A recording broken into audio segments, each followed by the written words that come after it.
Ladies and gentlemen, good evening. It's great that you are here again. Some people are actually here for the first time, so I'm also happy to have you around.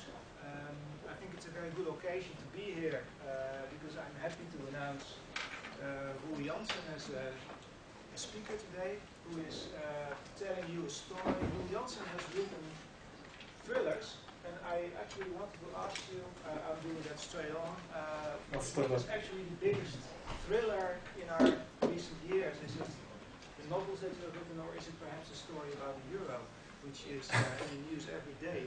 And we never know what's happening tomorrow, and that is perhaps part of the thriller, right? The plot is hidden until the last moment.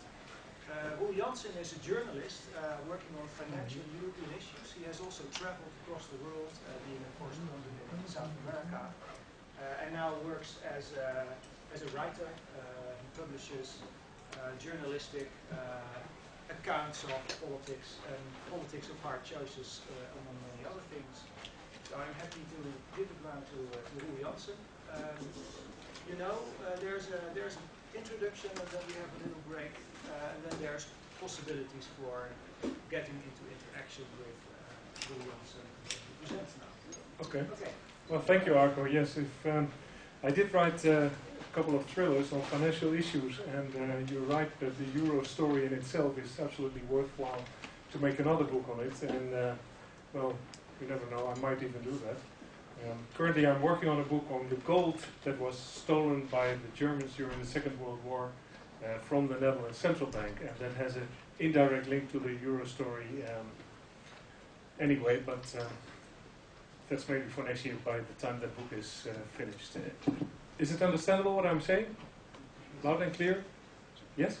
Okay, thank you. Well, I plan to give a talk of about 45 minutes. I have a slideshow made, and you can see it on the 3 screens here, and I think it's probably the best to finish the whole story, and then we have a short break and come back and ask, do questions and answers and all that. But if you want to interrupt me while I'm talking, of course, please feel free, go ahead. There's plenty of time, we can just go on all evening, I assume, unless you want to look at the Germany-Netherlands football game. Then you're probably going to miss it, or you will see it only from the second part after half time. We'll see. I'm not sure what time the game starts actually, so we may even miss it entirely. Anyway, we'll see. This is a very tense day and another tense week in the story of the euro, and if you just look at the news of today, there have been strikes all over the place, actually from Brussels southward, France a little bit, Belgium, the French part of Belgium, Spain, Portugal, Italy, Greece. There were strikes all over the place, and these strikes really, I think, show that by now the euro crisis is not only a financial crisis, but it's also very much a social and an economic crisis, and we'll talk about that. I'll talk more extensively about that later. I called this presentation the playground of the Eurozone or the euro crisis, and I'll explain in a minute why I did so. But as I said, this is a very tense week, because it's not only that today we have these huge strikes taking place in the southern part of Europe, but also it's another week that's crucial for Greece. On Friday, Greece has to pay 5 billion euros to its creditors, and it doesn't have the money. So it had to scrap and try to get together that $5 billion euros in order to pay off its creditors, among them the European Central Bank. And right now it doesn't look that they will get the much needed money from the European Rescue Fund that has been promised already in, I think it was July or August, that it has been postponed and delayed. And this week the finance minister decided in Brussels that they will delay it for another week. So only on the November the 20th the finance ministers will decide if and whether and how Greece will receive its 31.5 billion euro they are expecting and they're waiting for, and they really needed that money in order to pay off the debts of this coming Friday. And so there's a lot of haggling and scrambling going around in order to get that money together and have another little bridge loan or something and get over it until the money from the European Rescue Fund comes in later next week. Possibly, hopefully. Now, what I will do tonight is explain the financial crisis and what the structural fault lines of the euro system are, and I'll do that in a little bit of a different way, not by going through the history or not going through the statistics or the economics and all of it, but I'll do it by the way of explaining it through the playground. And if you talk about a playground, the first thing that comes to mind, of course, is that you have a swing. So the swing is one of the things, one of the four issues, one of the four topics I will use in order to explain what's going on in the euro crisis. The second thing that I want to use, the second analogy, so to speak, is the seesaw, the wipwap, as we say in Dutch. It's even a better word than seesaw, a nicer word, I think, than seesaw, but this is the seesaw. And then the third item of the playground I want to use to explain the euro crisis is the merry-go-round. And the fourth one is a swimming pool. So we have a swing, a seesaw, a merry-go-round, and a swimming pool. And these four examples, these four items, I hope, will make clear what is wrong and what is going on in the Eurozone and what's wrong in the structure, the setup of the whole euro system. They are analogies, and analogies? And yes, probably. Analogies of what is going on in the political, economic and financial sphere of the Eurozone. So let's start out with the first, the swing. And with the swing, I mean the swing of politics. Because there's something very interesting going on in the Eurozone. We have one currency, we have one central bank, the European Central Bank in Frankfurt, but we have 17 finance ministers, 17 heads of states or government leaders. We have many, many, many more politicians. And there are also another set of countries that are outside the system, but they still are very much influenced by it and influencing what is going on in the Eurozone. So the politics, you see it here on this photograph, they move in all kinds of different directions. One goes over here, one goes the other way around, and one goes here, one goes there. This is exactly what's happening in European politics. The problem is, all these politicians and all these finance ministers and all these heads of states and heads of governments, they influence what's going on in the Eurozone as a whole. So we, in the Netherlands, are very much dependent, and this is the same for Belgium or for France or Germany, whatever country you take. Each and one of the 17 countries that takes part in the Euro is dependent on what happens in the other countries, and is dependent on the political situation, the political agenda, the political calendar, and the elections that are taking place in other countries. What we don't have in the Eurozone is a unified political structure. There is no one single European politician who is responsible for the system as a whole. Of course, we have a European Commissioner, Olli Rehn, who is now very much on top of the budget discipline of the countries, and we have Jean-Claude Juncker, the chairman of the Eurozone group, but there is no political overall system where the Euro functions. If you just think 1 minute of the United States, or of Brazil for that matter, or even of Germany before we had the Euro but they had the D-mark. The Länder, the states of Brazil or the states of the United States, have no influence on the dollar policy or on the policy of the Brazilian currency or on the former Deutschmark. There's one president, there was one Bundesbank, one Bundeskanzler, and there's one president in Brazil. And that's the whole country, and not the single states that decide on the value, the currency, the policy of the currency and all that. In Europe it's different. We have 17 countries that want to talk about its currency. And these countries, they have elections. And not only the national elections, but local elections as well. And not only do they have elections, but they also have a lot of social unrest. The social unrest we see today, the strikes in Spain, Portugal, Italy, Greece. This has been going on in Greece already for 2 years, 2.5 years. That they are on strike every week, more or less. And I think this week, they strike the whole week. That's not very beneficial for your economic output, by the way. But anyway, they have lots and lots of strikes. Now, it's fine with me that they have their strikes. But the fact that in Greece there's so much social unrest means that it influences the entire Eurozone system. And it's not only that the social upheavals are influencing the currency, but also they have politicians like Alexis Tsipras, the guy from the leftist, I forgot the name of the coalition. They had that leftist coalition that a couple of months ago when they had elections in Greece, they said, well, we should pull out and we should renegotiate the entire program that has been set up. What he does in Greece, perfect. I mean, maybe it's legitimate and he should do it for Greece, but it influences what happens in the Netherlands and what happens in Germany, and it influences the entire Eurozone. Now, it's not only these countries that are making troubles. It's also very difficult if a country has a guy like Silvio Berlusconi as a prime minister, because he has not been doing anything at all.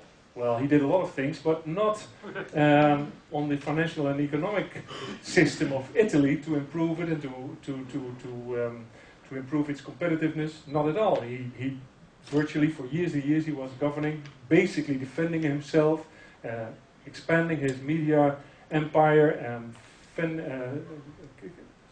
keeping up, staying out of court and fooling around with minor girls. So we are also influenced by what happens in Italy, because they have a prime minister like that. Here's another one. You know who he is?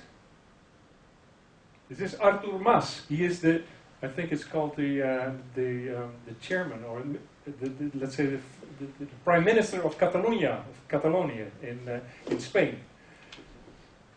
Catalonia is the strongest region of Spain, and it is moving towards independence. So on November 25th they have elections in Catalonia. Do we care? Yes, we have to care a lot about that, much more than about the election of Barack Obama in the United States. The elections of Catalonia on the November 25th are important because they influence what's going on in the Eurozone.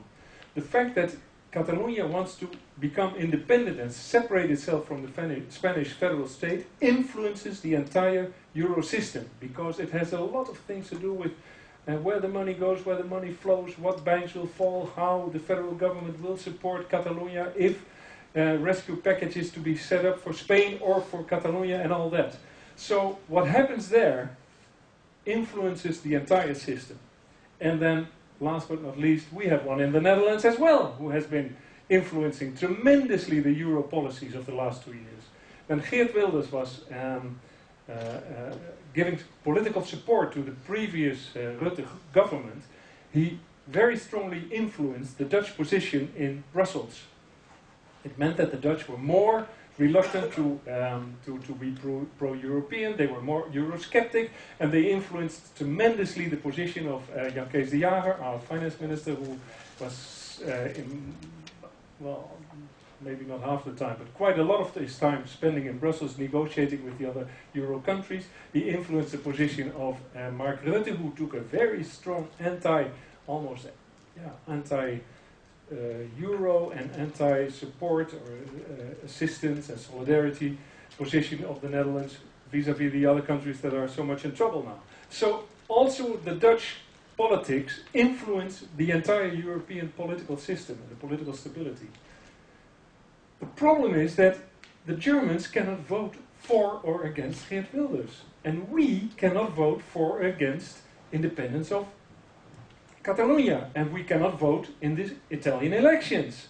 So what happens in these countries or in these regions, or what happens when we have a opposition, when we have a political leader who is anti-Europe and anti-European because he even wants to pull out of Europe, the European Union,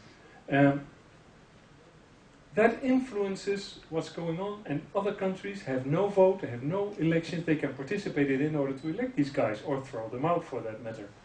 So this is, I think, the first very serious flaw that the Euro system has, that we have a monetary union, we have this one currency, but we do not have the political influence on what happens in all these different countries.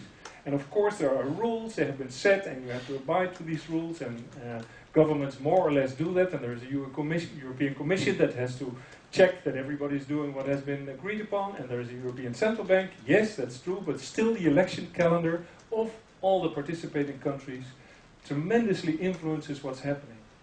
If you just go back 2.5 years ago in 2010, the very first rescue package for Greece was held up by Germany because Mrs. Merkel wanted to pass and win the elections in North Rhine-Westphalia. She lost the elections there anyway, but she waited until those elections had taken place, and only a day after that she was willing to talk and agree upon a rescue package for Greece. 4 or 5 months were lost. In Spain, we've seen it also that, what's his name, Mariano Rajoy, wanted to wait for the elections in Galicia, his own home region, before he would take any step in order to apply for financial support. And he still hasn't done it, and now he's looking at, as I showed you, he's looking at the question of Catalonia, and that may be very influential because it may decide whether the central government, the federal government in Spain, will ask for financial support or not. So this is the swing of politics that you have to take into account. And there's no solution for that. I don't know a solution how we can fix this, because there will be no European president for the time being, there will be no European elected officials, and the European Parliament doesn't have the power to really fill this democratic gap.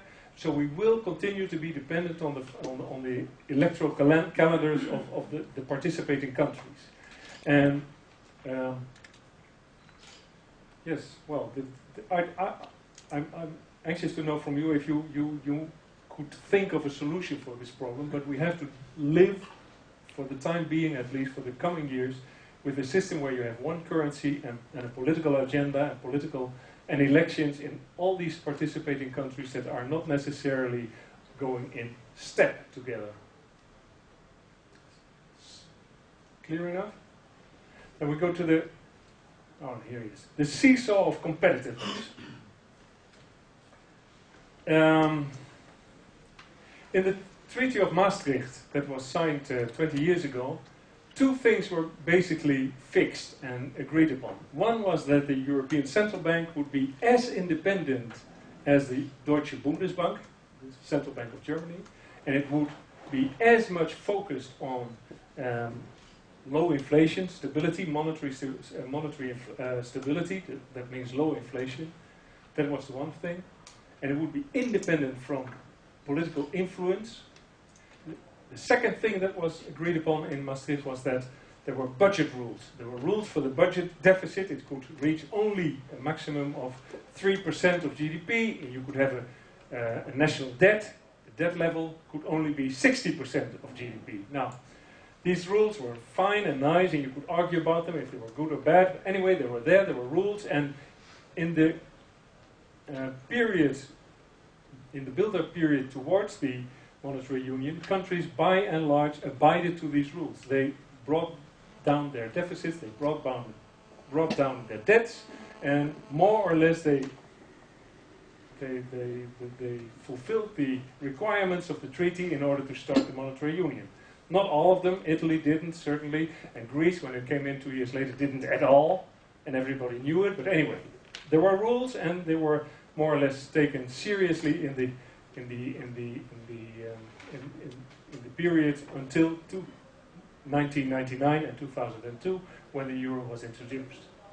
However, afterwards, of course, these rules, the budget rules, they were blown out of the window. They just nobody seemed to care anymore. Anyway, but there were rules in the treaty. What was not in the treaty at all is something that's called the balance of payment. Now, what is the balance of payment? The balance of payment is, you could say, is the economic word, it's the economic term for competitiveness of nations.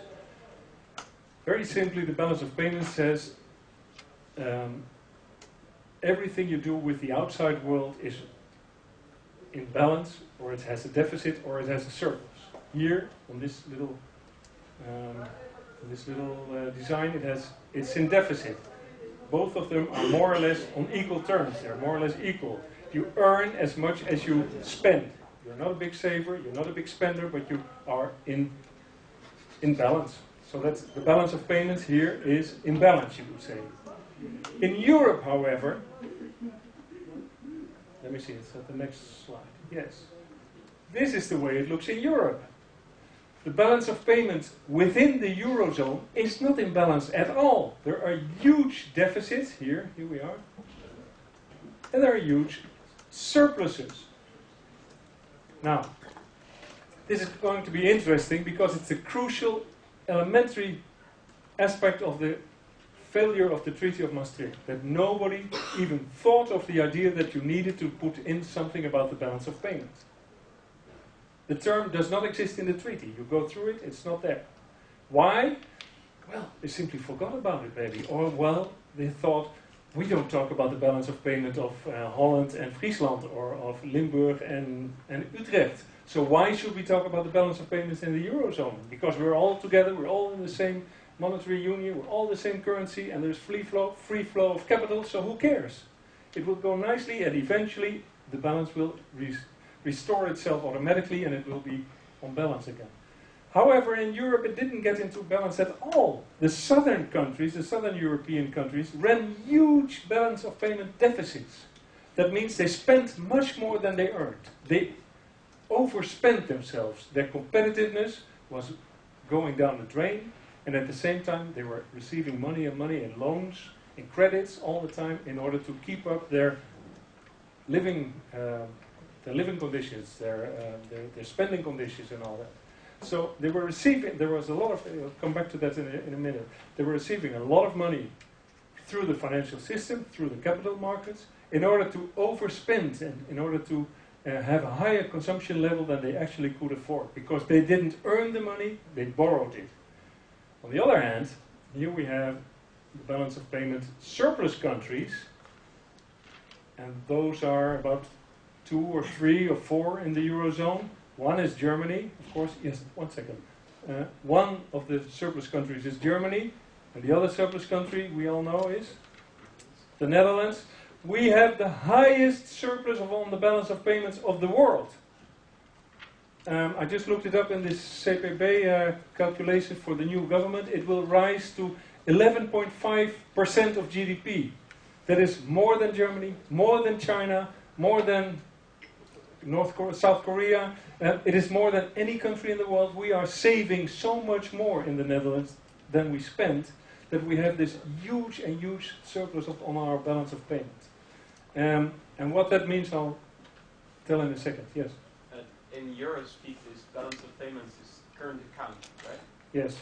The current account of the balance of payments. Yes. That's the whole word. Yes. And the current account, if it's in deficit, the balance of payment is, well, this way, and you have it crooked, it's lopsided, and if it's balanced, it's like this. Yeah. And it's calculated on the basis of national economics. It's a national, the Dutch balance of payment, the French, the German, the Greeks, the Spaniards, and the Portuguese. Now, Spain, Portugal, Ireland, Greece had huge balance of payment deficits. That meant they were spending much more money than they earned.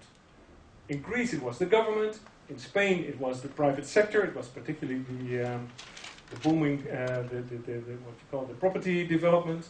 In Ireland it was the banks. Anyway, they spent a lot of money and they borrowed it from the countries that had a surplus. So here are the surplus guys. And from the financial institutions of these countries, they borrowed the money they needed in order to cover or to finance their gap. And we, with our huge surpluses, particularly at the pension funds, at the insurance companies, our savings, and we piling up surplus on surplus, and we are lending it out to the countries in need.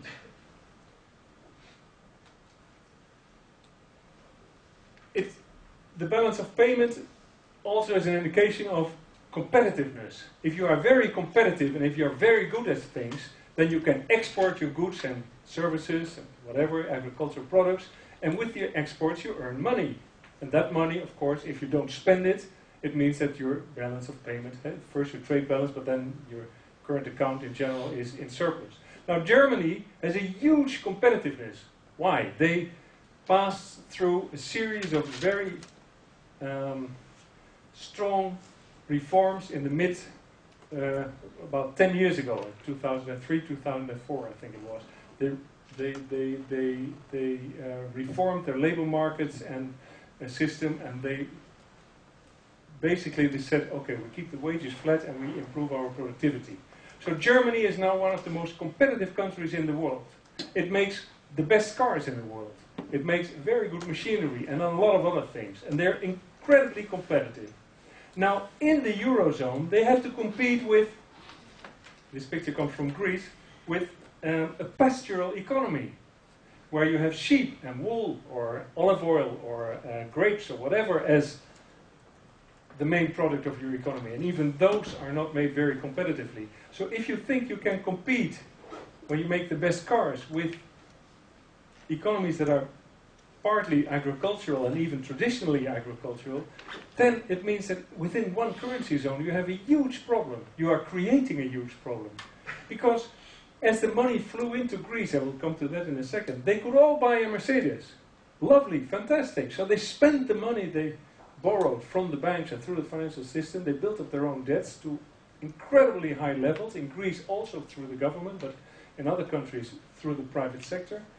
While their own economy was losing competitiveness by the day. Not just because they're now on strike all the time, but also because the wages went up. There were lax rules on labor markets. The pension age was low. Well, all these things together meant that relatively to each other, the competitiveness of the southern countries was quickly decreasing, losing ground, so to speak, compared to the competitiveness of the northern countries, particularly Germany, but also the Netherlands. This increased this unbalance on the current account of the balance of payments. And then, where did the money go? Well, in Spain, for example, it went, as I said, into the private sector, particularly in property development, and huge property schemes, housing schemes, apartment buildings, leisure parks, hotels, what have been built all around Spain, and the money was pouring in because the banks were very much willing to finance it. So the banks themselves were giving out these credits, and they were lending the money they were taking the money from the northern part, they were lending it through the Spanish banking system, and the money went into all these fantastic high-rise buildings. Unfortunately, they're all empty, and they're all on sale. Venta de pisos, that means a sale of floors, a sale of apartments. They're not sold.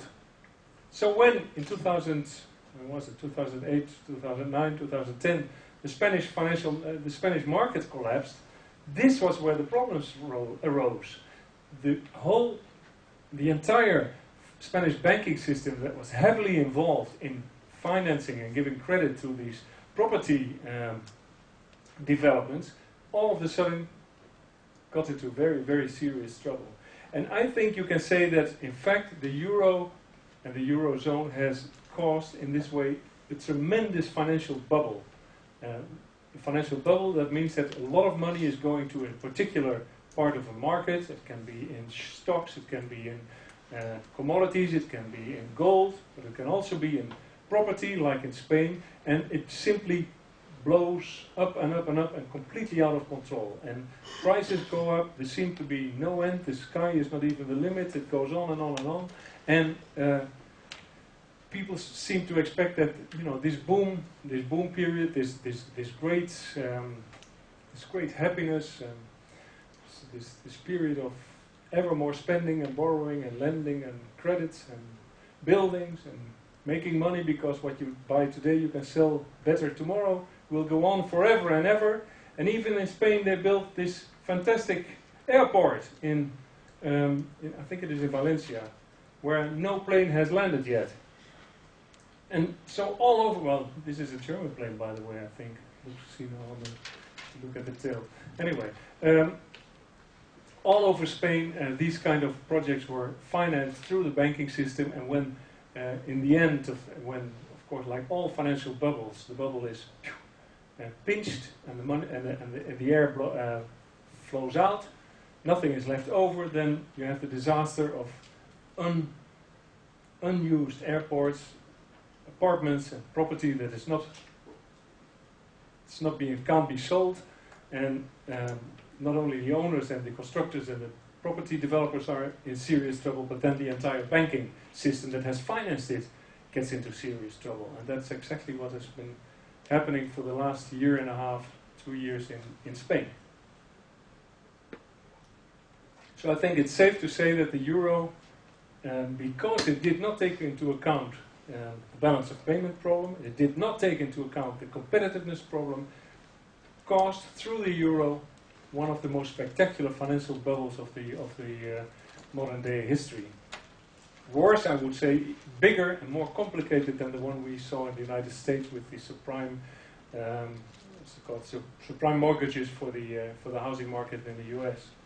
It's more complicated, it's more diverse, and it's more deeply rooted in Europe. So, the second problem was then the seesaw that indicated how these balance of payment problems and competitiveness problems were completely ignored when the euro and the Eurozone were set up. The third issue I'd like to mention is the merry-go-round, and it has a lot to do with the current account and the balance of payment question we saw in the previous part of the presentation. In Europe, we've seen, and that's why I think it is more serious what we have here than what happened in 2007 in the United States, because there you would say it's the mortgage market, it's the housing market, it's the subprime market, it's some of these large investment banks that went bust. In Europe, we have a vicious circle of two parties that are involved and keep chasing each other, so to speak. One are the banks, and the others are the governments, the southern European governments. The governments are indebted. They have these huge debts. They did not abide to the rules of the Maastricht Treaty of limiting their debt level to 60% or their budget deficits to 3% a year, and not at all. They went up. They let their deficit policies just let it go. Why did they do that? Partly because it was so easy. Within the Eurozone, the money flew anyway to them. They could have deficits in the southern countries, but the surplus countries, the ones we saw in the previous pictures, were very much willing to channel their surplus money towards the deficits of the southern countries. So it was easy for them until 2010 to finance their deficits.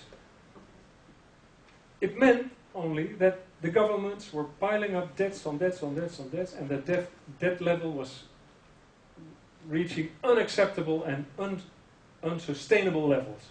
First in Greece, but then in Ireland, because Ireland had sort of to rescue its entire banking system, and all of a sudden had I think they had at one moment a government deficit of 35% or so, because they had to rescue the entire Irish banking system.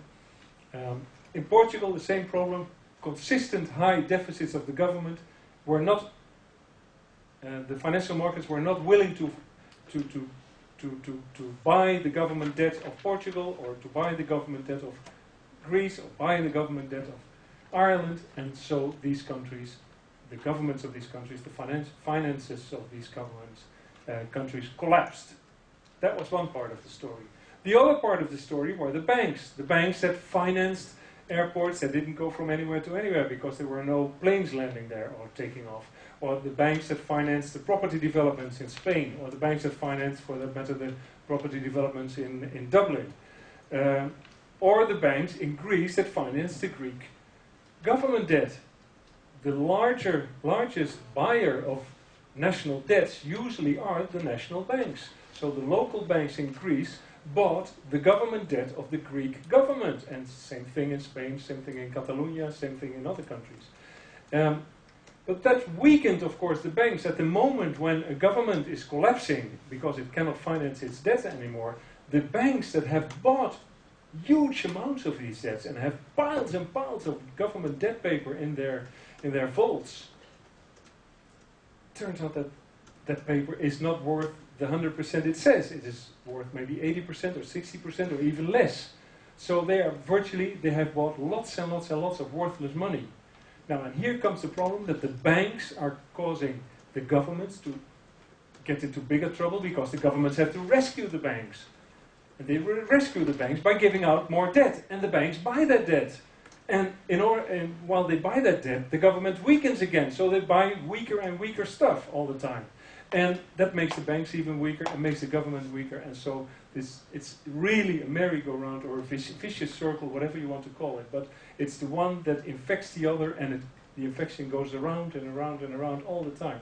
And the only institution that is more or less in the middle in order to help sort this out is the European Central Bank.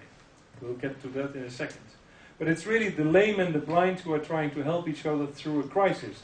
The government has to give out more money in order to rescue the banks. The banks buy the government paper. The government paper is worthless, so the banks are in a worse state. They lose their credit worthiness. They cannot borrow on the financial markets, and they have to, in the end, you have to call the rescue service, and that is Europe. Then they go to Brussels and they say, we can't finance ourselves anymore. Please come and help us. And then the whole process starts of all these difficult negotiations on rescue packages and emergency funds and the new role of the European Central Bank and all that. We've seen it more or less happening in this way.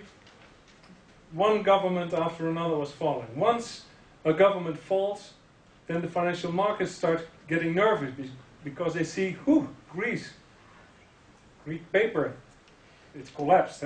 You know, the Greek government gives out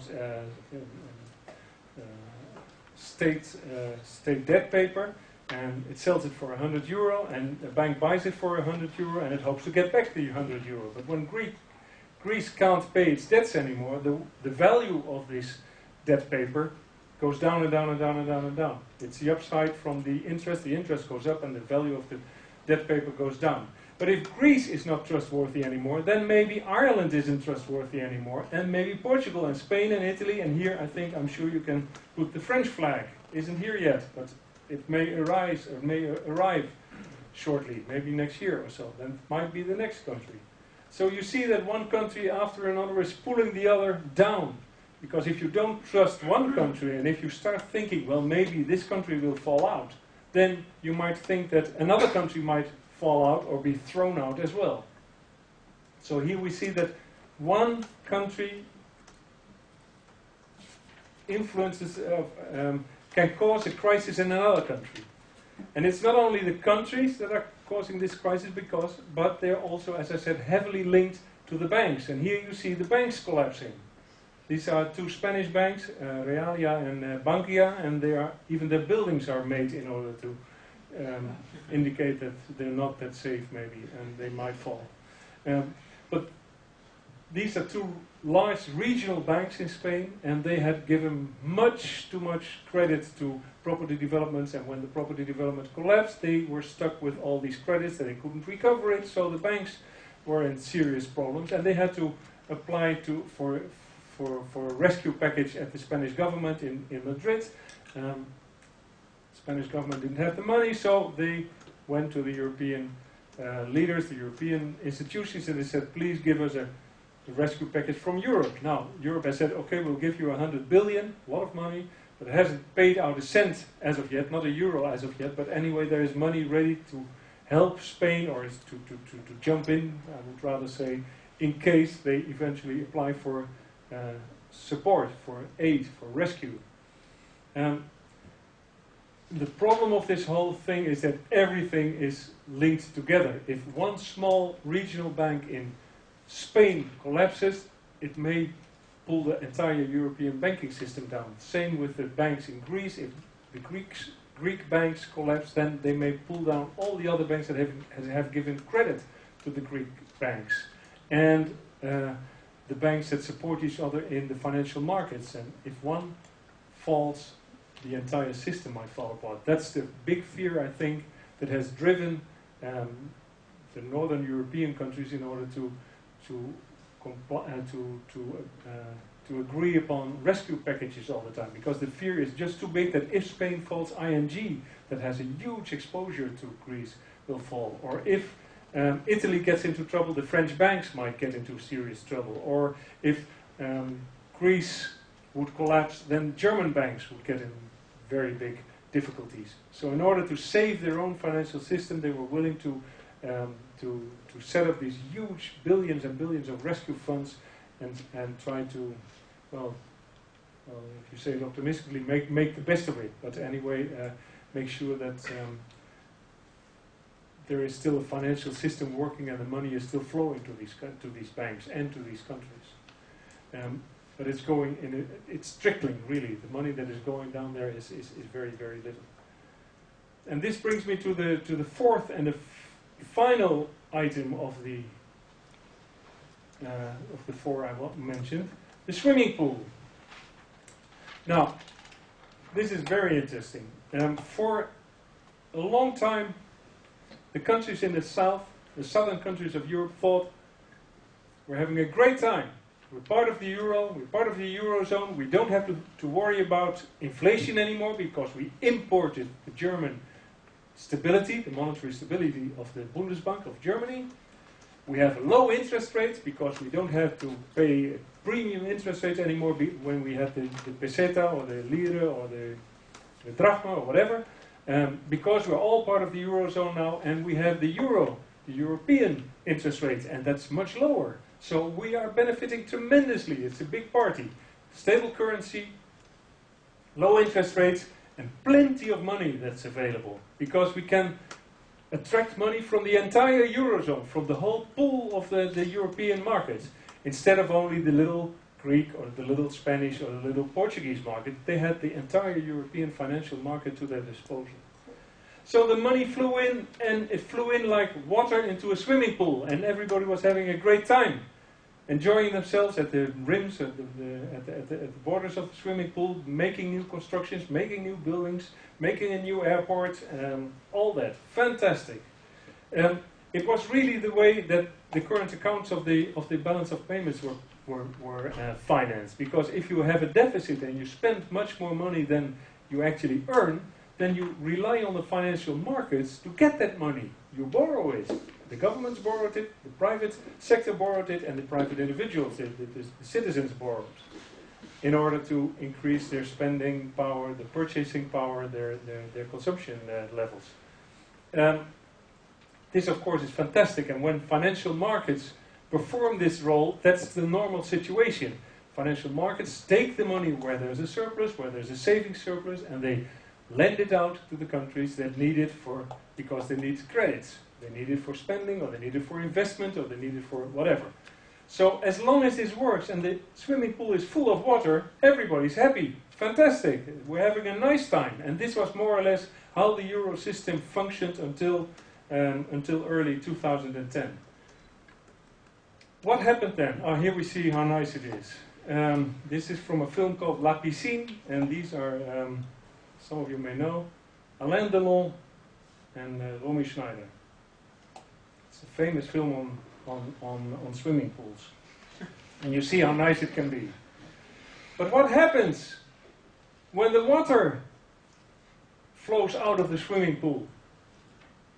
All of a sudden, that is what happened in the Eurozone. While all the money, or lots of money, was flowing towards the southern countries in order to finance their deficits, from 2010 onwards, the scales, or the seesaw, changed positions. And the water didn't flow in, but it flew out. It started to flow out. It moved out. It moved out in staggering amounts. And now one of the most serious, another very serious flaw, deficiency in the structure of the Eurozone was made clear. There is no circulation pump in the European system. If you have a swimming pool and the water goes down the drain, you turn on the tap and the water flows back in again. Or you put on the circulation pump and the water goes back into the system again. It goes back into the swimming pool. You have a situation like this, nice. You sit you sit with your feet in the water. But however, if the water moves out, it disappears, and there is no pump, no circulation pump to get it back in.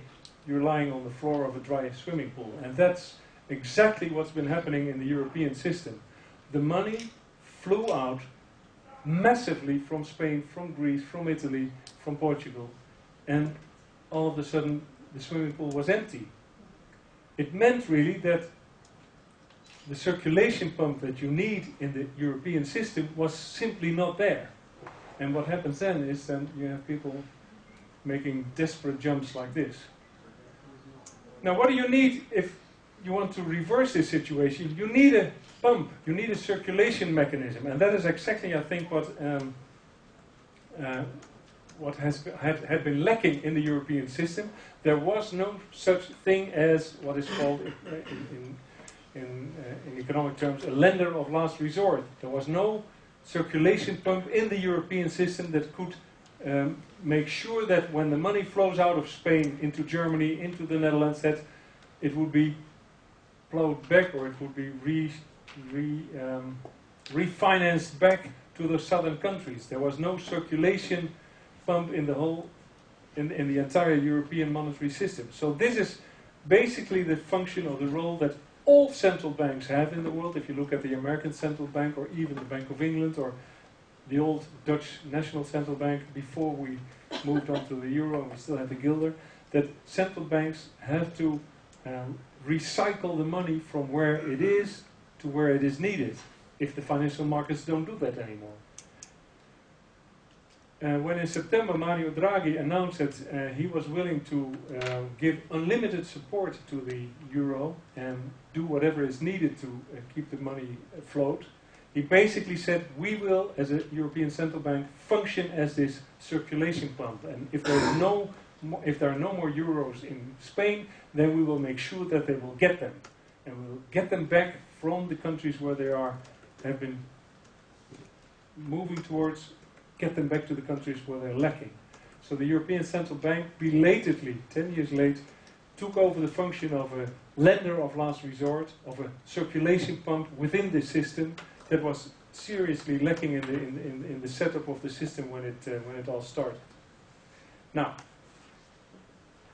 here I want you to show, this is from the IMF annual financial stability report. Here you can see the actual financial flows. What I showed you with the swimming pools, you can see here what happens in reality. The blue ones are the strong countries, the core countries, and the red ones are the weak countries, the southern European countries. And you see when it's above this line, the zero line, everything above the line is positive, the money flows in. When it's below this line, when it's negative, the money flows out. You see from early January 2010 till I think it was March or April this year, how the money has been flowing. By and large, it flew to the core countries, to the Netherlands, to Germany, also to Switzerland, that is more or less a semi or quasi-euro country. And here again, lots of money moves to the strong core countries, and here you see the money moving out of, flowing out of the southern European countries. And you see even, here was a short while the money also moved back, more or less, but very quickly, late last year, it went dramatically out of, it was flowing out of these countries. Out of Spain, out of Greece, out of Portugal, out of Italy. And you see how desperate the situation got. More than 10% of GDP, I think it was leaving those countries and flowing out of them, getting it very hard indeed to sustain the entire system. This is, I think it's a very revealing and incredibly important graph, actually, that the IMF put together, and it shows only how serious the whole system and the whole situation in the Eurozone is. Now, a conclusion. I think we can go through the four items of the playground again. The swing. The European politicians have to be aware that national decisions are a concern of the entire Euro system. If you have elections in Spain, or we have elections in the Netherlands, it means something for all the other 17 countries. Secondly, seesaw. The countries have to restore their competitiveness. You cannot be part of a monetary system when the balances of payment are so crooked, are so out of order, when you have such huge deficits in some countries and such huge surpluses in other countries. That means, by the way, also that the Netherlands have to think seriously about this tremendous surplus it has on its balance of payment. And virtually I haven't heard anyone talk about that the last 2 days in Parliament at all. Well, it's probably more important than the budget deficit they're all talking about. Thirdly, the merry-go-round, this vicious circle between sovereign debt of the governments, the countries, and the bank debt, the credits, over-crediting that banks have been doing, has to be broken in one way or the other. And here, this whole story of the banking union comes comes into sight. That's why people are saying we need a banking union in order to break this deadly embrace of governments and banks, and both of them broken. And fourthly, finally, the swimming pool. The European Central Bank has to act as a lender of last resort, and I think in fact they have decided to do that when Mario Draghi announced his decision to let the ECB buy unlimited amount of government debt in cases where it is really needed. So that means he will take up, as a central banker, this function of a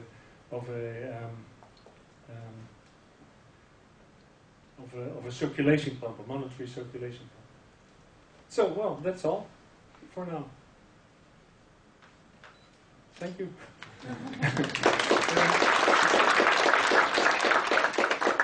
I think I've been talking for a lot. Hope it wasn't too fast. We can come back to on it when you want to, but I think it's wise to have a 10 or 15 minute break, and then we continue with the questions and debates. Is that all right? Yeah. Shall we do 10 Okay. minutes break? 10 minutes? Okay. What's next? Oh. I'll leave this on. Shall we go on?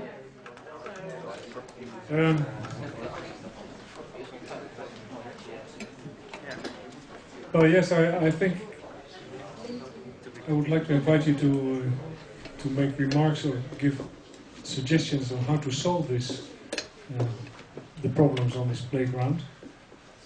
I mentioned 4 of them: the political problems, the balance of payment problems, the merry-go-round of difficulties between the banks and the governments chasing each other ever more down the abyss, and finally then, of course, the capital flows and the capital outflows of the southern countries towards the northern countries. And that was, I put it on the literature list, that's basically what the article of Paul de Gouw is about. He wrote that about a year ago, and I think that was a revelation for just about everybody in Europe, that the system is functioning the way he describes it in that article. So I would highly recommend you to read that and take note of that. But let's go for questions or remarks or clarifications or whatever, or debate, discussion. I have one microphone here and lots of people, so maybe you just raise your hand and I'll come over to you. Yes? I don't need the microphone, my voice is loud. Just anyway. In your discussion, you seem to conflate 2 things, and it's more of a clarification than a question, which is that in the Maastricht Treaty, right, they created the monetary policy and the ECB, but they didn't give any economic policy competence, of course, to the EU, right? And the national governments kept that. And yeah, in my opinion, if you look at it, this is maybe one of the reasons why we have so many problems. Because how can you have 17, or now in this case 27, governments trying to make different economic policies when you're supposed to have economic and monetary union? There seems to be a really large disconnect there. Yes. And then the ECB, you made a really good point about the lender of last resort, and that they're really, for a really long time, they were restricted, and the Germans didn't want them to do things that the normal central bank does. Yes. But this is part of maybe is like the legal structure that they've created, which is, after the Maastricht Treaty. Okay, yes. Well, that's basically right. When the discussions were going on about the Maastricht Treaty, the French particularly said all the time, we want also to include this economic union. The EMU means economic and monetary union. The Germans insisted, with the support of the Netherlands, on the monetary side, and the French, Jacques Delors, the president of the European Commission at that time, all the time said, yes, but it's also an economic union. And the Germans were afraid that this meant that the French politics wanted to influence the policies of the future European Central Bank, the monetary policies. So that's why they rejected it. And nobody seemed to understand at that time that if you have one currency in different economies and different social, political structures and countries with different traditions, that in the end you would run into a wall. And that's exactly what happened in 2010. It lasted even 11 years until it happened, but this was the case. On the ECB, your question was why they were not allowed to be a lender of last resort from the first day. Well, basically because that was also German and Dutch insistence that they would not allow the central bank to finance the deficits of countries that were part of the system. They did not want to finance governments through the European Central Bank, and particularly governments, of course not their own, but other governments. They didn't want to be to have a central bank that would function as sort of a printing press for deficits of participating countries. So that's why they insisted on limiting the role of the functions of the European Central Bank exclusively to monetary policy and monetary stability.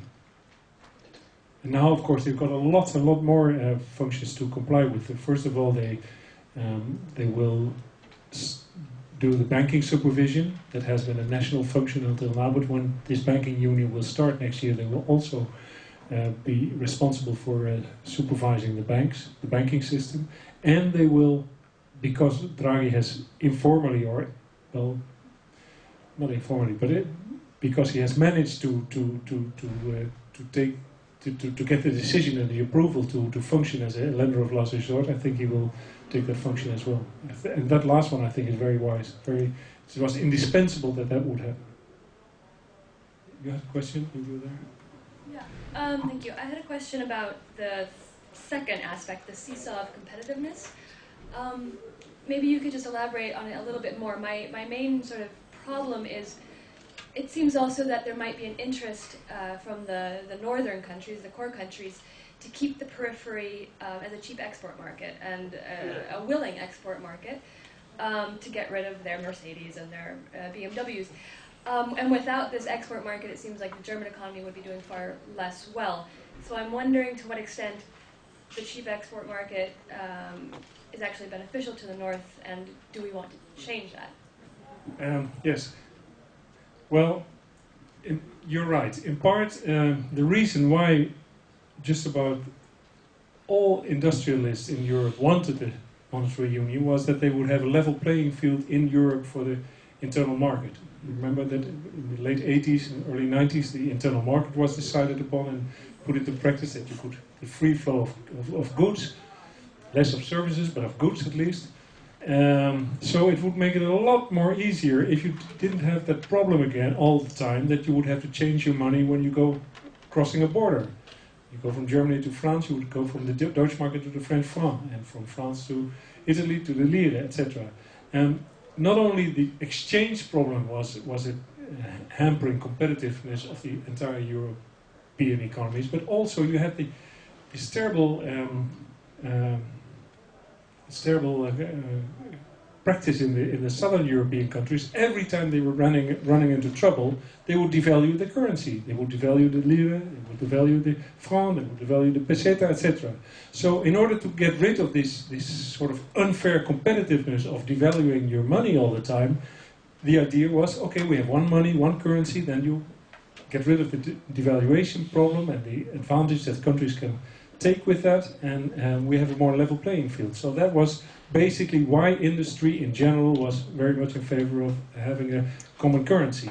Now, in the system as we have it, it has been hugely beneficial for the countries that over the years have established a tradition of monetary discipline, wage moderation, relatively long working hours, etc., etc. So countries that had a high level of productivity, and the Germans even accelerated that after the unification. They had these reforms of the labor laws, you had the bigger German market, and well, etc., etc. And they have very good cars, and maybe a good football team as well tonight, we'll see that.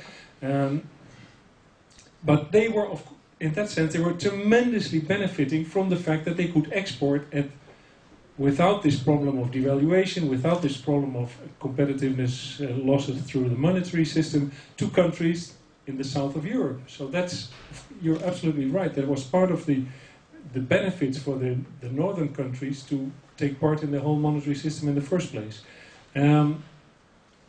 lately, of course, it's not beneficial for them at all because those countries are in economic distress, they are in social distress, they have riots, upheavals, strikes all the time, so they don't spend anything at all anymore.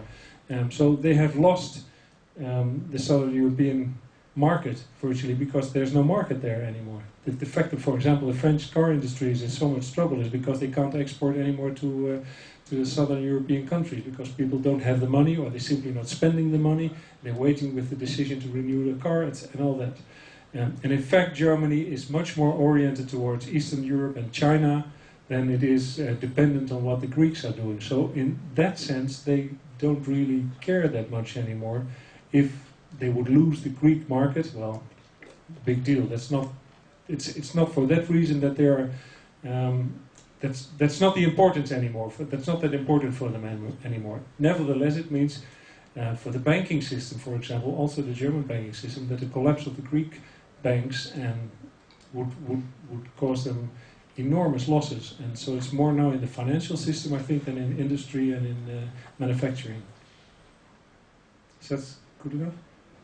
Okay. Yes. Thank you. I wonder whether we are ever going to be able to solve this problem with the euro crisis. Firstly, based on your analysis, and second, we haven't even talked about the differences between the north and the south in terms of social tradition, economic tradition, different cultures, really, as I see it.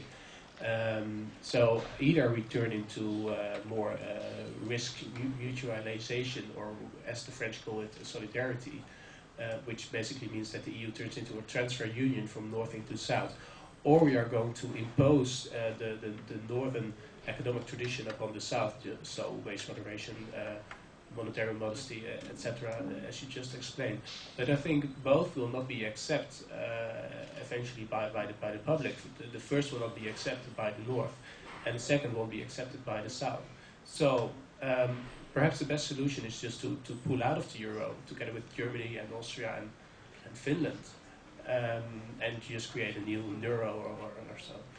Could you explain why that is not a feasible solution, or why it will be so costly, and will cost more than just go on and keep sending blind checks to the south? Yes. Well, that's of course the question that's in the air for the last 2 years. Is it more beneficial to split up? Is it possible to keep the whole thing together, or is it inevitable to have countries leave the system? It's actually in the Netherlands, I think there's one party that is in favor of having a northern and a southern euro. That's the ChristenUnie. They have thought that they think this might be an idea to have a northern European and a southern European euro. It will be very, very, very difficult to break it up. Well, let's say it another way. I think it has been a huge mistake to let Greece in. That's obvious. I think just about everybody, also the Greeks, but most people would agree. What happens now in Greece is that they cannot regain their competitiveness through devaluation, as just mentioned before, but they have to regain their competitiveness and to restructure the economy through internal devaluation. That means lower wages and all these harsh austerity measures that they are taking now. So it's not through the external side, through the monetary side, the money, because they don't have the money anymore, their own money, but it's internally they have to adjust. You might say, well, maybe some other countries probably would have been better if they would have stayed outside. They could have fared better outside the system, more or less shadowing it maybe or something with the currency than it being inside. The big benefit for the countries why they wanted to be in, not only the prestige, yes, that was also part of it, but it really gave them low inflation. They imported the German inflation and they imported the low German interest rates, the low Dutch interest rates. So there was an absolute reason to be in favor of joining the euro, also in these southern countries. They didn't realize that, okay, that's fine, we do that, but then we have to take another number of steps, and if you don't take those steps, in the end you run into trouble. Now, if you would split it up now, first of all, I still think it would cause a huge upheaval in the whole system, in the financial system, because if Greece is dropped. I mean, not even the cost of, it wouldn't be the cost of Greece that would be so high, because, well, the private bankers and the pension funds have all pulled out already, or they have made their, how do you say that, they have downgraded their loans that are still outstanding, so they basically are off the hook. All the loans to Greece are now in the hands of the governments and the central bank, the European Central Bank, so they would have to take the losses. Okay, you still could do that. But the fear is that as a system, it has been sold to the financial markets as a irreversible system. It says somewhere in the treaty, it's an irreversible step towards monetary union. So you can go in, but you cannot go out. It's the famous Hotel California. And you go in, but you can't go out. If one country is allowed to leave, or is forced to leave, or decides to leave, then the financial market will think, well, this was Greece today, maybe tomorrow Spain, or maybe another one. So that's a very serious consideration to think, well, maybe in that case it's probably better to give another 30 billion to Greece instead of having these fears that all the other countries might fall out of the system as well. But then, the problem if Greece followed out, or Spain followed out, or France followed out, as soon as you have to turn into your own currency again, you can devalue your currency, you can print more money, so you can start, you can just default and start from new over. You can attract new investors from outside. You can just go back to the 80s eventually. if you default, you won't get any new investors.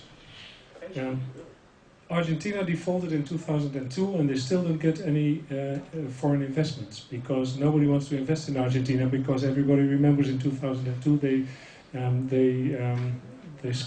defaulted on $92 billion at the time. So it makes your position as a country much harder on the financial markets. Yes, you have the advantage of printing your own money, so you can devalue the currency, you can run up huge deficits, you can finance the deficits by printing more money, so you have high inflation, and you get into lots of other problems. But okay, you can do that, of course. But then the second, I mentioned that it's the irreversibility of the system that is in question then. But the second question is,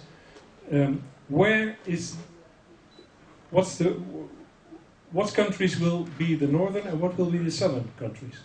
Easy, Germany, Netherlands, Finland, Austria, okay, 4. What do we do with Belgium? Do we split it in 2?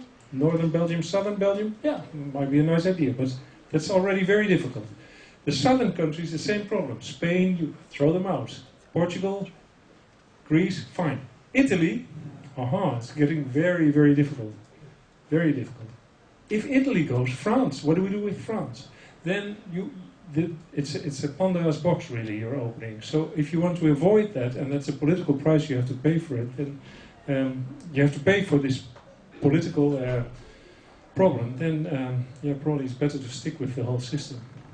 And then still, I think, in the end, for some countries it will mean that they will have taken lots of measures that are extremely painful right now. You just see that all these strikes and riots that are taking place, but they are forced to reform their economies and modernize their economies in a way they haven't been doing for years and years. So in the end, it might turn out that maybe in 5 or 10 years' time they will be grateful that they went through this very difficult period. But they are their living standards and their living standards are seriously lowered, of course, over these years. You have a question too? We will do it a bit quicker. If not, we'll go on all night and we missed the football day. Yes, I would like to kind of respond to the point he made, because I think there's 2 different questions, and you pile them on one, which is one is on the economic. How do you make this economic policy? So right now, this system with the ESM, with guarantees or loans, and in return they have to sign a paper and basically make policy. Is that a healthy situation? Can you make policy like that? That is a huge challenge. But you connected that to culture. That these people in the South, somehow in their culture, it's ingrained that they cannot function the way Northern European countries work. And I think that's a very, you have to back up that claim, because I think that's not, yeah? Okay, we'll do that after when we're finished, but then we'll go on with some more questions. Yes. I read in the newspaper that the EU is currently discussing the introduction of a transaction tax, financial transaction tax, and I was wondering what is your opinion of this tax, and do you think that it will help growth or restabilize the system? And I heard that the Dutch government is in favor of this, so I was curious about your opinion. Not in favor? Well, unless I missed something, I think they're still not in favor of that. There will be a banking tax in the Netherlands now. Well, the nieuwe regeerakkoord is so new that I'd have to check on that. But well, the transaction tax basically means that on every financial transaction, small tax is levied. It has been called the Tobin tax for years and years because it was once suggested by an American economist called James Tobin. He later said he was misunderstood and he didn't really want it, or well, he had his doubts about it. The problem with it is that it's like all taxes. You can avoid them very easily. If you have to pay a transaction tax in the Netherlands, you have your financial movements go through London, and if the British don't apply it, then you can avoid them easily. It's the same way as international companies avoid paying taxes. They let the profits come. They channel the profits to a shell company they have in the Netherlands, and they pay very low taxes here, and they avoid the taxes in England, for example, or in the United States. So that's always very difficult with transaction taxes on financial on financial products or financial markets, because it is easily avoidable if not everybody participates. On the other hand, I think it might be quite useful because there are some extravagant products in the financial markets that when you tax them, they might, at least it will become a little bit more expensive and they might be discouraged. So I wouldn't entirely be against it. I think it might help. But then primarily because that it would lower the speculation and risk-taking in the financial markets themselves. I don't think it's the main item of raising income for governments, for example. And the money raised by the Tobin tax or the transaction tax has been spent already many, many times. And all kinds of good purposes or good projects that it has been designated to be used for. So, yes. I have one question. You always hear that the Dutch people have so much debt, but you also mentioned that there's a lot of money. How can you, because they're now reforming the pension, the house loaning schemes, because they want to decrease our debt, but there's also a lot of money in the pension system. Is there now a lot of money in the Netherlands, or is there a lot of debt in the Netherlands? There's a lot of money in the Netherlands. Yes. There's a lot of money in the Netherlands. Why do they want to decrease the... An incredible amount of money. And it always strikes me that we seem to forget that this is a hugely rich country. For example, if you look at the housing market, yes, we have the mortgages, the private indebtedness of citizens through mortgages in the housing market is larger than the government debt. It's the second highest in the EU behind Denmark. Yes, it's tremendous. 250% of GDP. Yes. No, Yeah. I don't think so. I can send you the information. I don't think it's 250. That would be 1,500 billion euro. No, I don't think so. Well, I can send you what I have. okay, but it's very high. But the value of the houses is even higher. So yes, there is a huge mortgage debt, but the value of the houses is even higher. Then the value of our pensions is huge. We have probably the best financed pension scheme in the world. So there's a lot of money involved in that. And then also through all these insurance policies, insurance products that we love to buy in the Netherlands. Also a lot of money is in the insurance system. And all that money together is really what makes what makes the private wealth of the Dutch, and it's much higher than the debts we have. Yes. So don't worry. Very low student loans, student debts as of yet. That may change, but In the United States, for example, student debts is one of the largest debt problems they have, and nobody nobody mentions it, but it's just about as serious as the mortgage debt in the US. And fortunately, in the Netherlands, we have relatively low student debts, and I hope it will stay that way. But unfortunately, the new government will change. I know that one. Yes. Okay. Yeah, we talked the whole evening about the EU financial system, and I was asking myself, what is the dependency of this system of the rest of the world economic system? America has also a very high debt rate, and why is Europe so much more problematic, for example? Yes. It's a very interesting question, because the United States, in fact, has a bigger problem than Europe as a whole. If you take the Eurozone as a whole, it is more or less, it has a lower debt level, government debt level, and the balance of payment I talked about earlier, within the Eurozone, it is hugely out of order. It's unbalanced, tremendously unbalanced. But if you take the Eurozone as a whole, vis-à-vis the world, vis-à-vis the rest of the world, it's more or less in balance. So that's not that bad. If you take all the surpluses and all the deficits together, Europe is in a better shape than the United States. There are two main differences. One is the Americans have the atomic bomb. They have a large army, and they can military. They are very, very strong, and even though they have some generals in problem today, this week, I mean, they are by far the strongest military might in the world, so they have some power. And secondly, they have the dollar, and the dollar is, despite the fact that the French would have loved to have the euro as a competitor of the dollar as a world currency, the dollar is still the world currency. So that means that they can issue not just as much dollars as they want, but quite a lot more than they actually earn. They can issue a lot more dollars, and the world is willing to buy those dollars. The financial system of the world is willing to buy the surplus dollars of the dollars that the Americans print in order to maintain the standard of living and in order to maintain their to pay for their deficits. So in that sense, there's a difference between Europe and the US. The Americans can live with larger deficits than we can, because they have the dollar and because they are a mighty, very mighty country. In fact, if you look at the performance of Europe as a whole, you see that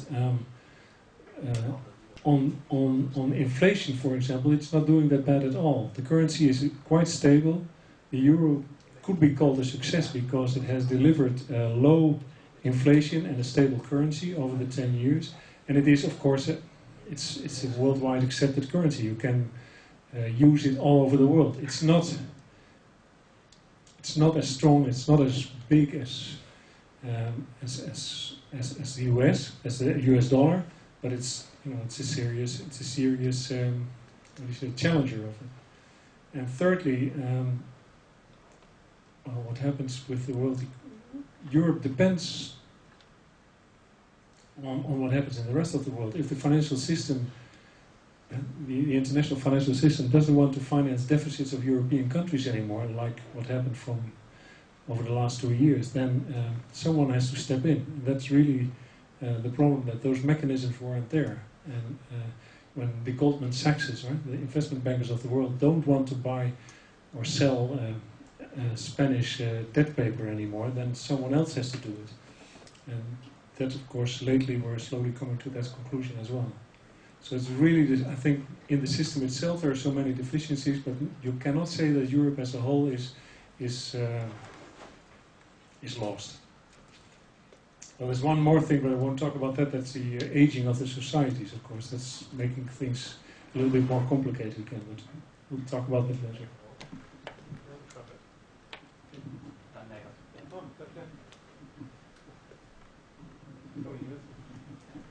Oh yeah, I had another question.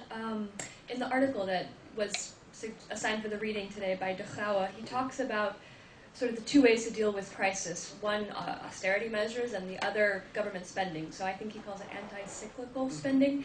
And he mentions how the second, the government spending, actually works the fastest and the best to get out of the crisis. Austerity works too, but it's much slower and much more painful on the people. So I'm wondering now why in Europe we're seeing most of the austerity measures. I can imagine it comes through things like the 3% rule and also the ESM regulations imposed upon states asking for bailouts. But since it is, austerity measures are sort of the harder and more painful way to go through getting out of the crisis, why haven't we just gone through the smarter way? Well, the Gouwen's article is interesting for, actually, I think for another reason. He explains why in the UK the interest rates on the pound is much lower than in Spain, that is in the Eurozone, and has a much higher interest rate. And his explanation is because Spain doesn't have a grip on its monetary policy anymore, because that has been handed over to the European Central Bank in Frankfurt, while in Britain the Bank of England can still control the supply of money and interfere in the markets and buy up all the. If you sell your British government paper, the Bank of England buys it. The same thing happens in the United States. The Federal Reserve and the American Central Bank buys unlimited amount of American debt paper, government paper, and that keeps the interest rates low. Keeps the interest rate low in Britain, while in the euro system the money flows out of Spain. It remains within the Eurozone, but it goes to other euro countries. It goes out of the Spanish economy, out of the Spanish realm. It goes into the Dutch, and the German, and actually also the Swiss realm. And I think Switzerland now has been taken as a quasi-euro country because they have pegged their currency to the euro. It means that was why I had this example of this analogy of the swimming pool. The money moves out of Spain, but it remains within the Eurozone itself. And that is a fundamental difference with a country that has still a grip or has control over its own monetary policy. Now, why this austerity all the time instead of expansionary policies in order to keep the economy growing again, or let the economy grow again? It's almost a philosophical question, I think. It's in part because there has been a lot of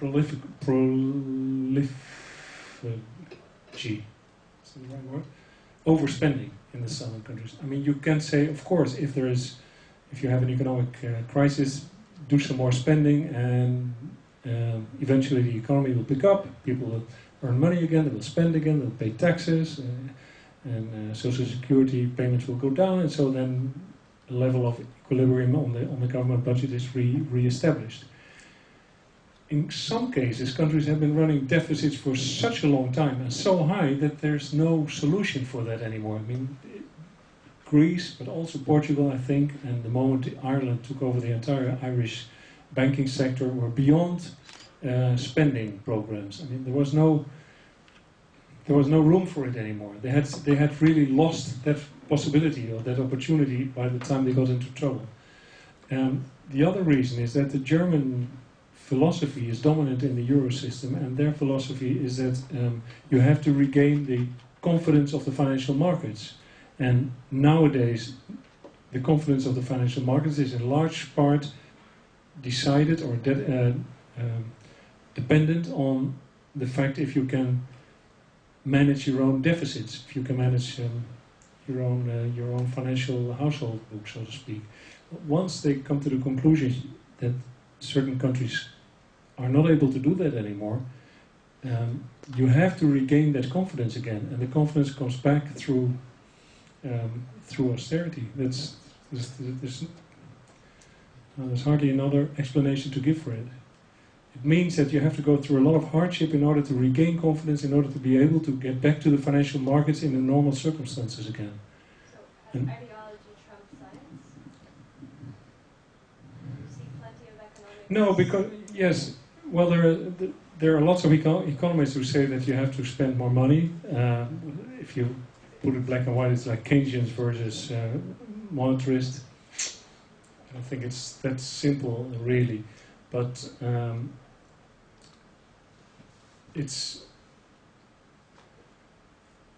there's a lot of evidence as well that, well, no, evidence, maybe that's too much. But there's a logic, there's a reasoning that I think you can follow, saying that when countries are broke, they have to do something about it. If you are broke within a monetary union, you have to adjust internally. It's the only solution there is. If a country goes broke, you can do two things: devalue your money, make yourself poorer externally, or if you can't do that, you have to devalue internally by lowering prices, lowering social expenditure, lowering just about everything, and that's what's happening now. It's forced upon them by circumstances, and it's the only thing you can do to soften the impact is giving these emergency loans through the ESM and the previous one that we had before. That makes, in my opinion, also a bit unreasonable that now all these southern countries, the demonstrations are so much against Europe or against Germany or against Merkel, because in the end the Germans, and we as well, are paying a lot of money to support these countries, and they will be worse off outside the system. I'm absolutely convinced of that. It will be even worse. But it's not an easy message, and you have to be, politically it's of course very difficult. I mean, just look at the number of politicians who have lost elections the past 2 years because of the crisis. I mean, Greeks on average are quite poor. Ordinary people haven't really seen the benefits of the euro. This is really, a very small elite that has seen these benefits, in conjunction with all kinds of corruption, with companies coming in and bribing for public procurement contracts. I think it's a little bit, unless you've been there yourself, and I've been to Greece, to see what's going on really there on the ground, that, there's going to be, there is now a limit as to what they can pay. Yes. Well, I think Greece is on the brink of economic collapse, yes, and probably social collapse, and maybe then political collapse as well. So I'm very worried about what's going on there. And you're right, there are some basic things are terribly wrong in Greece. For example, the fact that I thought it was staggering that the shipping industry is tax exempt. So if you're Onassis, or whatever the guys are called nowadays, you don't have to pay taxes in Greece because they want to keep their shipping industry in the country. Well, that's a very noble idea, but if millionaires or billionaires are exempted from taxes, that's sort of hard to believe. But that's the way it's been going on for years and years. And now they are forced to make economic reforms and adjustments, very difficult. And you're also right that large part of the Greek population is a victim of this whole, the previous system and of the adjustments that are being made right now. But that is typically an internal political problem of Greece. The creditors cannot tell it. Well, they can tell a country a lot because Greece is basically now under colonial receivership. Sounds like we live in a dictatorship of financial markets. It's not the financial markets. Yeah, all this talk about confidence and loans, and when you need to borrow money, you need to have their confidence. But I don't care what they think. The government has to make decisions and fund programs for citizens and create employment. But some guy sitting in an office, I want to make a couple billion more. I don't care what happens to working average people who are no, that's not. surviving. I try to explain that countries are dependent on financial markets, whether you like it or not. You can take the path of Zimbabwe or North Korea or Cuba. You exclude yourself entirely from the system. But as long as you're part of the system, and I'm just not only talking about the European monetary system, but in general, if you're part of the international financial world, you have to take that into account. And when financial markets are not willing to finance the deficits of countries anymore, or if they're not willing to finance the private debts of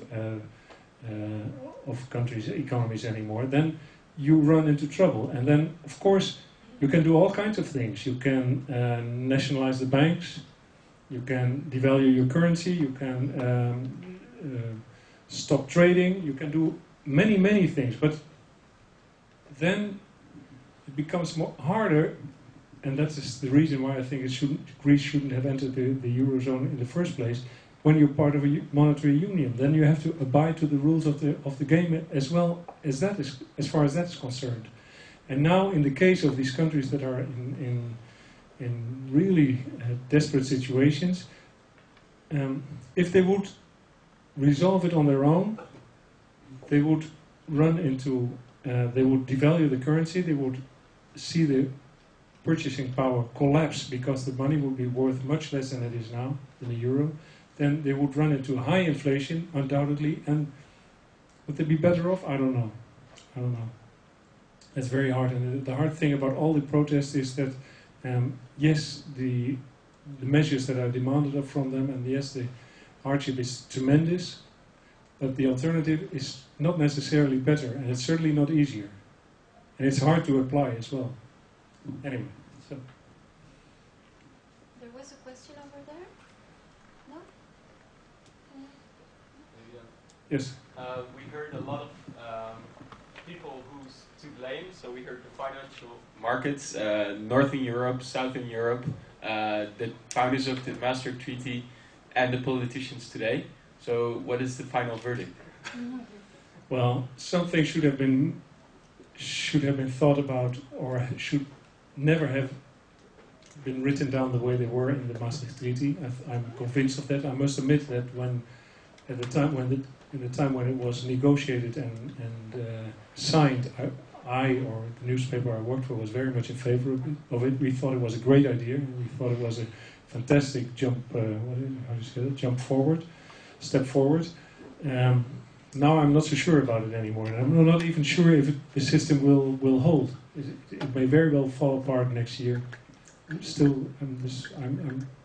I wouldn't put all my money on betting that the euro system, the way it is right now with all these 17 countries, will continue to exist for the next few years. It may very well fall apart or unravel, and then we end up with something of a northern Eurozone and weaker countries on the fringes, on the southern fringes. It will cause a lot of political turmoil and antagonism. On the mistakes made, in large part, you can blame also the government of the deficit countries. They have the Greek governments, one after another, have it defies reason the way they have run their economies. You can say even the same of, I showed Berlusconi, I think he was prime minister for 7 years or maybe even longer. He has done nothing at all, nothing during that time. That's rather distressful. It doesn't make you very happy. Other countries, on the other hand, have done a lot. They thought they were well off, and they turned out to have a huge bubble in the banking system, like Spain, for example, or a bubble in the property system, like Ireland. And all of a sudden, when the whole financial world in 2008 seemed to collapse, they discovered that they were having a huge problem there that had not been sufficiently taken care of. We in the northern countries, the Netherlands, as I said, we have these huge surpluses, and we don't even think about it, we don't even talk about it. And we have to think about what do we do within a monetary union where we are having these huge surpluses and we are not willing to support the countries that are in problems right now. So those are questions you have to ask our national politicians. So what's the verdict in the end? Perhaps Helmut Kohl and Jacques Delors. Helmut Kohl and Jacques Delors, yeah. Well, Delors was probably the most sensible president of the European Commission we've had in many, many years, and it's too bad that he isn't around anymore. Because he always insisted, I remember that from interviews I did with him, that he said, think about the economic union as well. It's also economic union. We also, yeah, how funny. That's a typical French remark again. But he was right in that.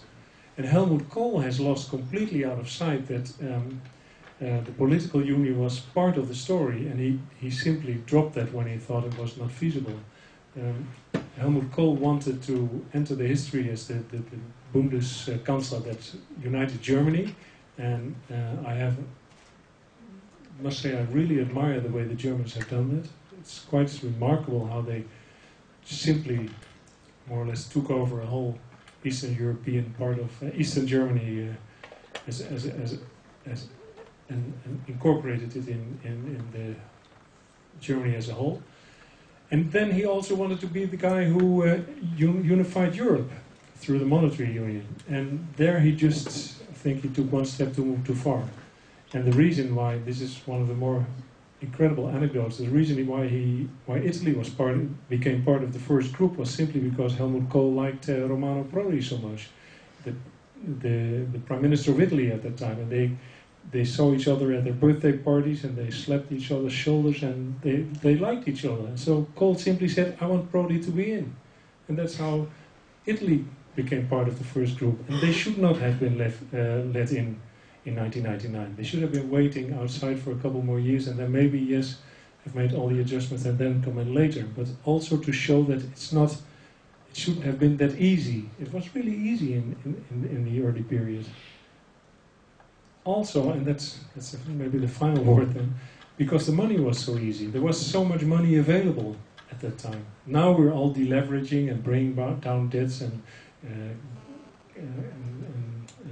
putting the screws on the credits and all that. But that 10, 15 years ago, there was just lots and lots of money in the financial system, and everybody seemed to be happy and think, well, it's not a problem. We can handle that.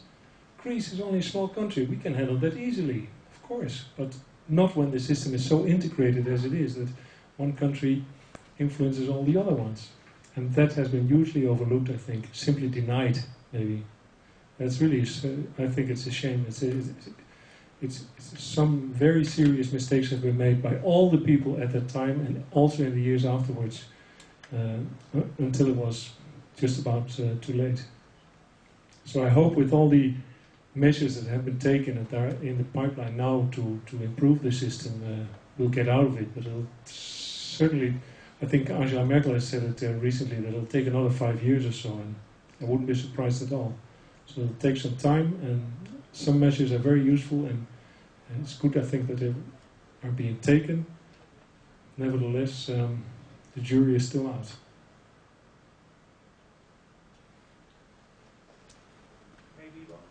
Question, which is also an introduction to say thank you to who, but there's still a few minutes. Okay. Yeah. Could I just respond to the question? Yeah. Okay. The question on the culture. I think it's important because, it's actually perhaps one of the essential questions, because if the culture question is not that important, then eventually it will be okay with the euro, because we'll just have to align a little. But I think that it actually does matter a lot. For instance, if you look at Greece, I think essentially it's a Balkan country, and it doesn't have any strong institutions. It's also part of the historical development of the country, etc. If you look at the Greek fiscal authority, it just doesn't manage to collect taxes. It's also within the mentality of the Greek people. They don't have any problems with to deduct to evade paying your taxes.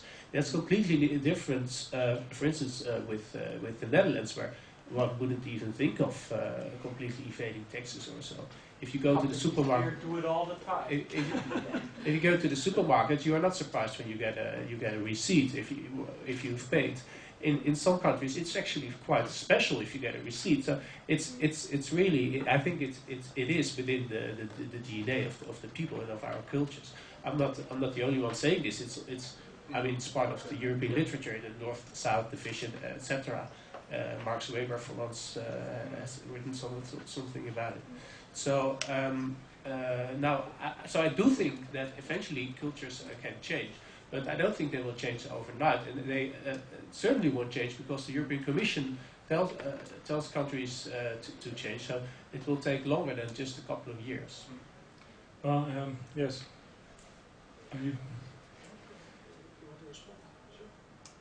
The culture question is it reminds me of what. Someone I just mentioned Jacques Delors. Someone when I interviewed people about the Maastricht Treaty last year, Jacques Delors was really a Marxist. He thought that if you have the economic system right, then what's it called in English? The superstructure, the political and cultural superstructure will follow automatically.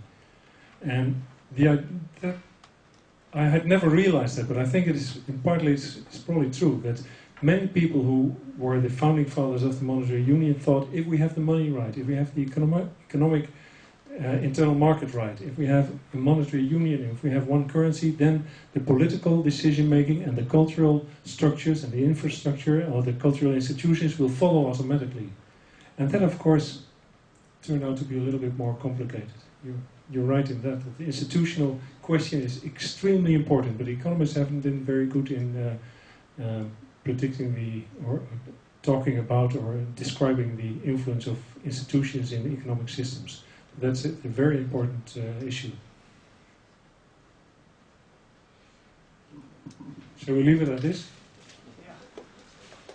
We can go on for another hour or so, but then we have resolved the euro crisis definitely. Yeah.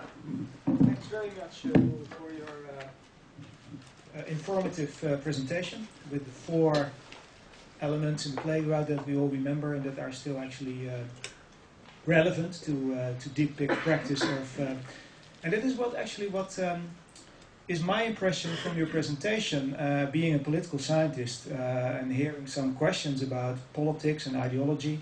On the one hand, your story seems to lead to the conclusion that politics doesn't matter because it is economics, your final words, it's financial markets. But on the other hand, I think the story also tells us that politics matters a lot.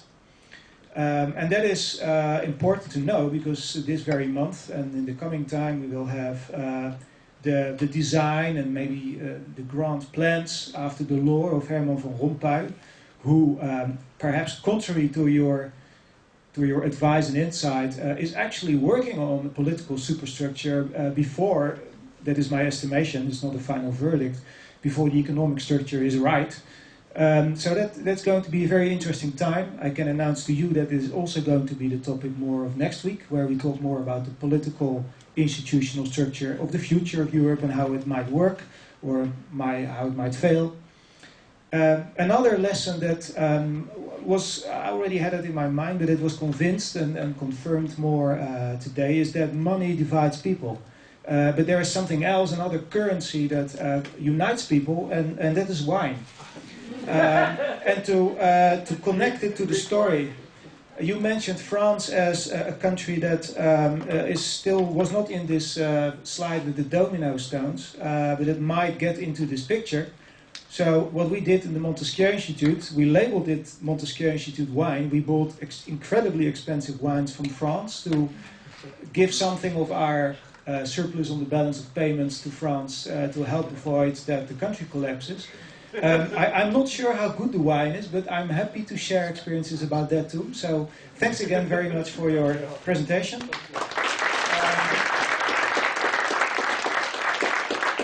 I think we are timing well because it is again 8:30 sharp. I don't know what the end is of the match, and I don't know what the score is so far, but we'll see. Thanks, Roel, again for today. I hope we stay in touch about important topics in the coming time, maybe in this building. We see each other next week, where Frans van Nispen from Erasmus University is going to give a talk about a little bit more about the political part of the story, so to say.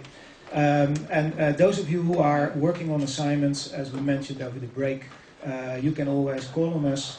And others, if you have any questions in the margin of this series, please let us know. Thanks for coming tonight and hope to see you next week. Bye-bye.